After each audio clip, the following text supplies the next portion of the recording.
Mayor Karachi Murtaza Wahab के अहकामात के बाद अब जो कराची में बड़े पार्क्स हैं जहाँ पे ग्रीनरी मौजूद थी, उसमें तमाम उन पार्क्स की जो दीवारें हैं यानी कि बाउंड्री वॉल्स हैं, उनको तोड़ने का काम शुरू कर दिया गया है। मैं इस वक्त मौजूद हूँ बाग इब्न कासिम पर, जहाँ पर जो बाउंड्री वॉल्स है तकरीबन तोड़ दी गई हैं और यहाँ पर KMC का अमला जो है वो मौजूद है, जो कि बाउंड्री वॉल तोड़ी गई हैं,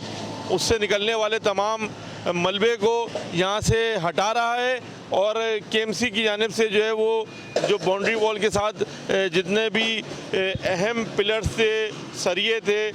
जो यहाँ पर लाइट्स लगी हुई थी, वो तमाम जो है वो हटाई जा रही हैं, क्योंकि मेयर कराची की जानिब से गुज़िश्ता रोज़ जो है वो अहकामात जारी किए गए थे, जिसमें उन्होंने कहा था कि जितने भी पार्क्स हैं उसकी जो खूबसूरती है वो शहरियों को नज़र आनी चाहिए, जो सड़क पर गुजर रहे हों उनको भी जो है वो ग्रीनरी नज़र आनी चाहिए। तो अब यहाँ पर खड़े होकर ये कहा जा सकता है कि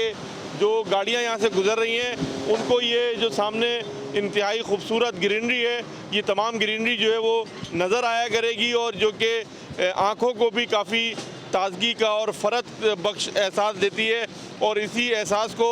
मद्देनज़र रखते हुए मेयर कराची की जानिब से ये अहकामात जारी किए गए थे कि जितने बड़े पार्क हैं उनकी बाउंड्री वॉल को ख़त्म कर दिया जाए।